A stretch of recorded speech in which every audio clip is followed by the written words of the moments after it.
Hello and welcome to another episode of Let's Play Hull City in Football Manager 2019. And my voice is cracking up a little bit, so we'll have to see how it goes. Hopefully it will survive the whole episode. I have a big glass of water here next to me, ready to basically help me out a bit. But yeah, we'll have to see how the voice will do during the episode. But this episode takes place ASAP after the last one, the great win of over Leicester. Today we're up against Arsenal, and I believe this is the first time ever we play against Arsenal in an episode. I'm not 100% sure, but I believe that's the case. Last time we played them this season, we lost at home, 2 goals against none. So we definitely have some revenge to demand.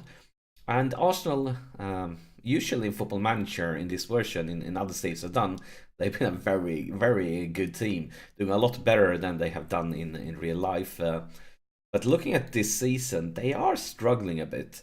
They are just ahead of us, 2 points ahead of us. So if we manage to beat them today, we will overtake them. But this is going to be a very difficult game. I mean, they have the at home advantage playing at the Emirates. They are definitely big favorites, and I wouldn't be completely surprised if we saw something like a rerun like the Man United game when we created a few chances, but we lost away. But one thing I want to point out when it comes to Arsenal is their current form. You need to take a look at this. So of course in the beginning of the season, look at this, they were doing well. They were like one of the top teams in the table for a long time. And then something happened here during kind of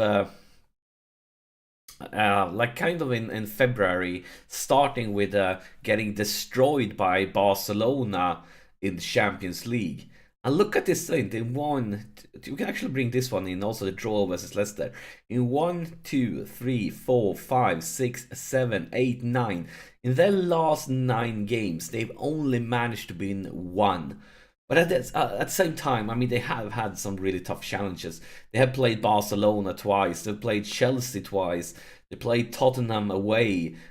So, I mean, I'm not sure that we would have done better with a schedule like this, but they are coming to this game with morale that needs to be really, really bad.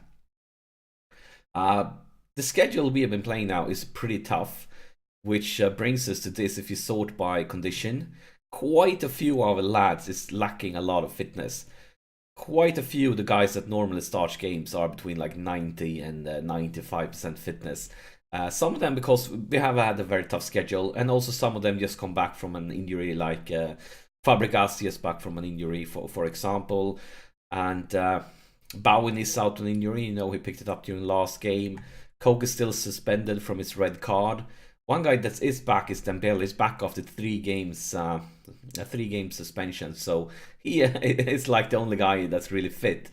But because of that, we are going to be a little bit creative. We're going to start with a few tired players like Brannigan and Calabria here. Calabria's of course forced to play. Would have been brilliant to be able to rotate with Coke, but no, he decided to pick up that red card, so that won't happen. And of course, Chamberlain, because of the injury on Bowen, Chamberlain is starting also. So we will have some tired legs on the pitch, but hopefully they will be in the same situation, and we'll just have to wait and see. But this will be a very, very tough away game. Let's wait here for a few seconds, see what lineup we have against us, and I can drink some water to try to protect my voice. That was nice. But yeah, this is the Arsenal team we're up against. As you can see in this save, they have signed Roberto Firmino from Liverpool. Other than that, there's like quite a few original Arsenal players still in their first lineup here, with Giroud, Lacazette, Xhaka, Ramsey, Koscielny, Peter Cech. I mean, they have quite a few of their original players still in the team. Maybe they're getting a little bit old, I'm not sure. Look at those teeth of Roberto Firmino though. They are very bright. But yeah, they have that home advantage. We know that they are better than their recent form is showing, but hopefully we can be the team that actually keeps their bad stint going. But we're going to talk about the last game. We lost with 2 goals against none at home, and now we're going to try to improve that when we are playing them away. So we're going to tell them we owe Arsenal after what happened in our last game, go out there and get revenge. And, well, some of them agreed, not all of them. So let's have a quick talk to the rest of the lads, tell them some positive things. Looks a little bit better. But yeah, this... I'm hoping we can do well, but this could be a game that ends up in a disaster. Look at the fitness levels. You can see that Arsenal is kind of in our same situation. We are using a few weaker players like Larson and so on that we normally kind of don't use. So we have a fitness advantage, but we are using weaker players in some position also. And that can't come with a price. It's like a set for the free kick. And oh my god! Oh my god, we just played 5 minutes. Like I said, free kicks go nowhere, but it bounces back to a Arsenal player and he, well, does that.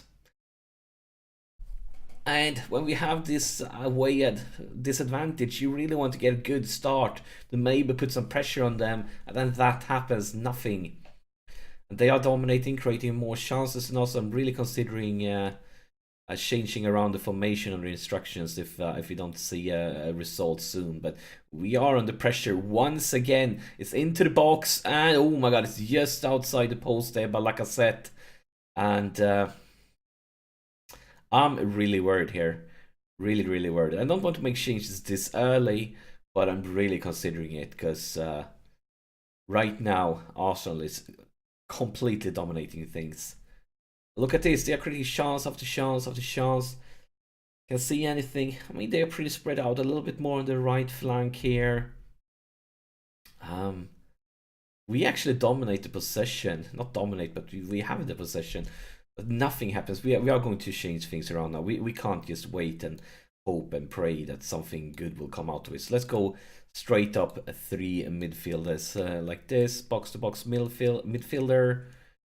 Beautiful.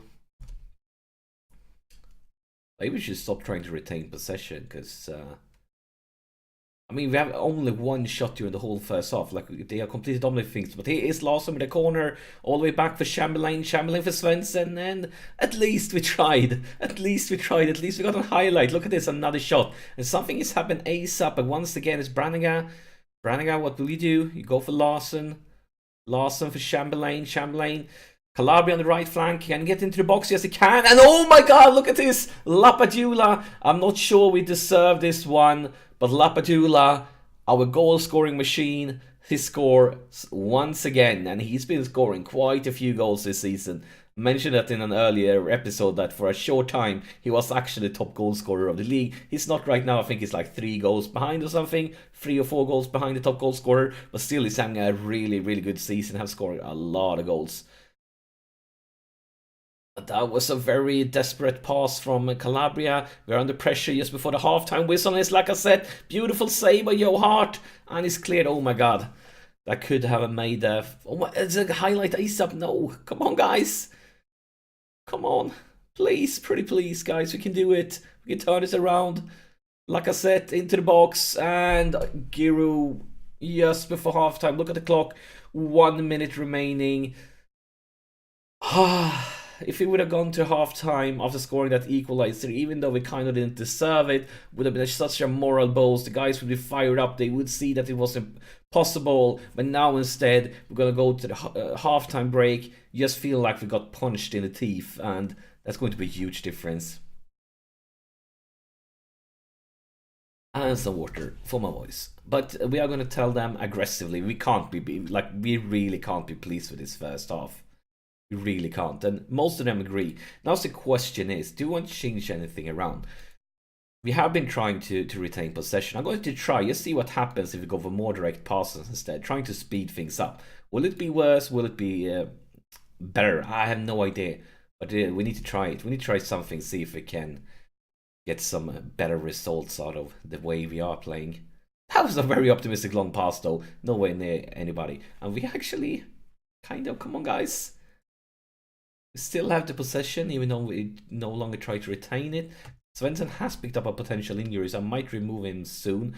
Chamberlain, Dembele, Lucas. Here's Svensson with his injury. Into the box is Lapadula, and...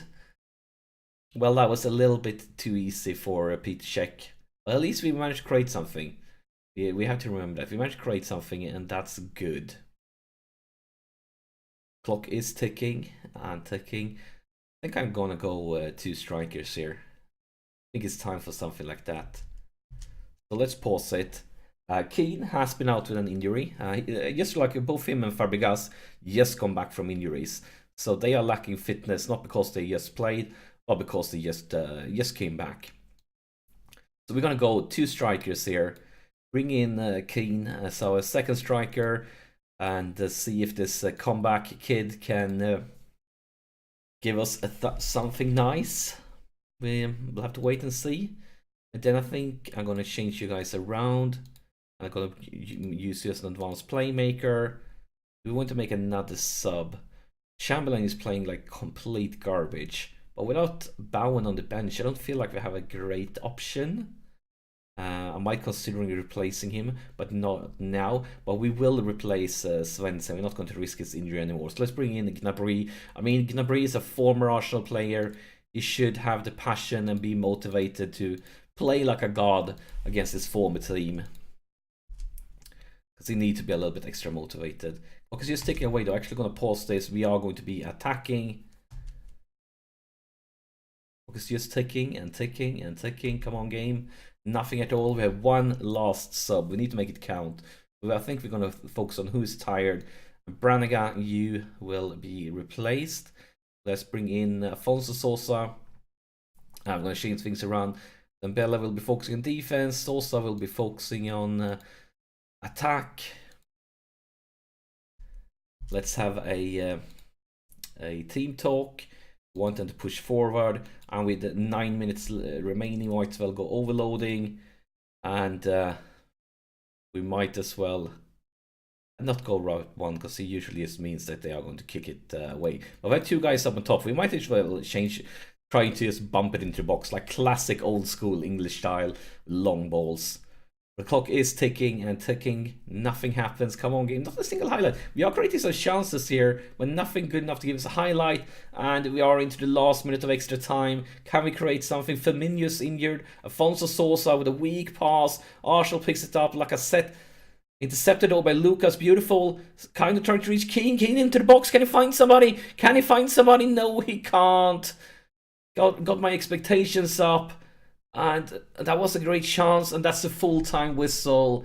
It's not a surprising result. It's a frustrating result, but definitely not surprising. And look at the league table now. It puts us in a situation where we are at the same amount of points as Tottenham, but with 1 more game played. So there's a huge risk that the spot in Europe will slip out of our hands for this round. But I mean, we were the underdogs. I'm gonna tell the guys they fight, they struggle. Can't really expect them to beat Arsenal away at Emirates. We weren't too far away though, and yeah, it's always frustrating we don't win. Taking a look at the Tottenham here. Only good news is Yama picked up a red card. Hopefully that will be trouble for them in the next game. Maybe. Let's take a look at the schedule here, because we can almost count on Tottenham overtaking us. Our secret weapon is that in 2 games we are playing Tottenham, but we are playing them once again. It's going to be a difficult away game. But next episode will definitely be the Tottenham game, and you don't want to miss it. This could more or less be the day when it decides if we manage to get a spot in Europe or not. Because if they win the next game against us, and also they win the game they are behind us, then they will be far, far, far away. Then we're just going to see the spot in Europe disappear. But if we manage to beat them, then we're still in the race. But that's the next episodes as always. Thank you so much for tuning in, and I'll see you in the next one.